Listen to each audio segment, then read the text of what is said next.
تخيل معايا جامعة عامرة بالطلبة، الناس داخلة خارجة، ضحك ضجيج في كل بلاصة، وتحت واحد الدروج بالضبط مكان اللي ما كيشك فيه حتى شي واحد. كانت جثة ديال واحد البنت مخبية غير بواحد شاكيط رمادي، ما كان لا غوت لا شهود لا كاميرات، غير جثة، صباط مفقود، وسؤال واحد غادي يحير المحققين تقريبا 10 سنوات: شكون قتل ديبي ويلسون وعلاش؟ نهار 30 نوفمبر 1983 في جامعة دراكسلر في فيلادلفيا، الطلبة كانوا داخلين لقاعة الدرس بحال أي نهار عادي. واحد منهم لاحظ جاكيت رمادي مرمي تحت الدروج، ولكن الغريب أن الجاكيت ما كانش طايحة مباشرة على الأرض، كانت مهزوزة شوية. ديك الجاكيت تما غادي تكون الصدمة. تحت ديك الجاكيت كانت جثة ديال بنت شابة، الجسم ديالها فيه جروح وكدمات، وحتى العنق ديالها خط ازرق واضح بحال شي واحد كان تيحاول يخنقها. البنت كانت ميتة.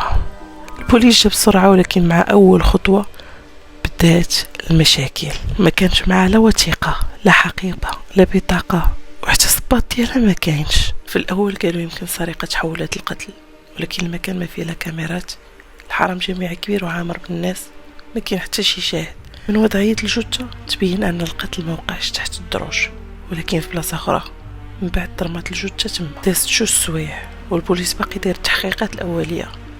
فجأة غادي يجي واحد الشاب دخل كيجري وكيدفع في الناس، باغي يدخل البلاصة فين مليوحة الجثة. قال لهم اسمحوا لي خليوني ندخل، أنا عارف شكون هي البنت اللي ماتت، سميتو كورت، طالب في الجامعة، وقال أن الضحية هي ديبي ويلسون، عندها 20 عام وكانت الحبيبة ديالو. هاد المعلومات ساعدت التحقيق بزاف، ولكن في نفس الوقت زادت الشك. اولا كيفاش عرف، علاش جا معطل، وعلاش في يديه كاينين ضربات. هنا كورتا كيحكي لهم القصه، قال انه كان مع ديبي الليله اللي فاتت، كانت خدامه على مشروع وبقات حتى الوقت معطل، وهو بقى معاها حتى 1:30 ديال الليل. من بعد مشى وطلب من الحارس المبنى يطلع عليها. نهار الغد ديبي ما جاتش الموعد، وهنا فهم بانه ديبي وقعت لها شي حاجه. من بعد سمع الخبر وربط الأحداث. الشك دار عليه بقوة، ولكن جروح فسرها وما كان حتى شي دليل، فخلوه يمشي في حاله. التحقيق غادي يدير واحد المنعطف خطير، ملي البوليس غادي يقرروا يدخلوا المخبر الإعلاميات. بس مازال محلول، الكابل في الأرض نفس اللي دار علامة في عنق ديبي، وبقعة ديال الدم فوق الكرسي. هنا غادي يتأكدوا بأن القتل وقع داخل المخبر ديال الإعلاميات. ولكن الدنيا كانت نقية ومرتبة. علاش؟ هنا غادي تلقاو الصدمة، وأن عاملة النظافة دخلات نقات كل شيء قبل ما يعرفوا أن هذه جريمة قتل. يعني البصمات، الآثار، أدلة، كل شيء مشى. هنا بدا الشك يدور على الحراس. أول واحد هو ديفيد ديكسون، عسكري سابق بكالم، سجل عنده نقي. ثاني واحد هو برونسون، عنده سوابق، متوتر، رفض اختبار كشف الكذب، وحتى انه بدا كيدخل الضحك وسط الهضره، قال لهم انا اللي قتلت ديبي، وكيستهزأ. وكاين حتى شخص ثالث شاف ديس بالليل، هو اشلين، تا هو طالب ماستر في نفس الجامعه، معروف بسلوك مرعب، كان كيهدد البنات بقلم كيحطوا لهم في العنق ديالهم. فشل في اختبار الكذب، ولكن راه ما كاين حتى شي دليل. كاين مشتبه فيه رابع، هو صديق ديبي اللي سميتو آلين، كان باغي منا اكثر من الصداقه، وكان بيناتهم واحد الشجار نهار قبل من الجريمه. عدد المشتبه فيهم تزاد، ولكن ما كاين حتى شي دليل. الامل الاخر كان هو بقعه الدم، تحليل حتى زمره الدم، بينما ديبي زمره ديالها هي يعني الدم ديال القاتل.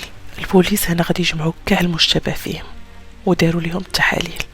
المصيبه هو حتى واحد فيهم مفاصيل الدم ديالو هنا القضيه طاحت، والجامعه بدا كيدور فيها الخوف.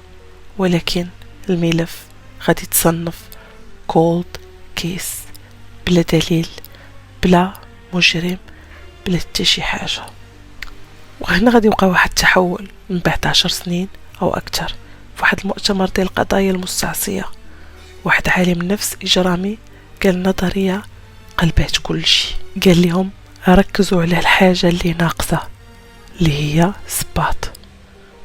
ان القاتل كان عنده هوس بالاحذيه، والهدف ما كانش السرقه ولا القتل، الهدف كان حذاء ديال ديبي. البوليس كان عندهم الشك في ديفيد ديكسون، غادي يعاودوا يرجعوا يحقوا معاه ويفتشوا دارو. هنا الصدمة، غادي يلقاو كتر من 20 صباط مخبيين و77 شريط فيديو كيصور فيه رجلين البنات. فوق هادشي واحد ساجين سمعو كيعترف بالجريمة وكيفتخر بها. هنا بان كلشي، ديفيد ديكسون تحكم عليه بالسجن مدى الحياة بعد سنوات من الغموض والرعب والخوف في ديك الجامعة.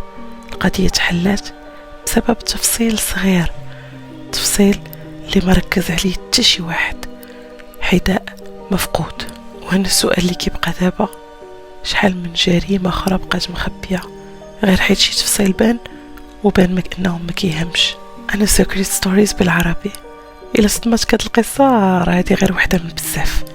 دير لايك واشتراك وكتب لي في التعاليق واش بان لك هاد الصباط، كان تفصيل بسيط ولا مفتاح ديال الجريمه.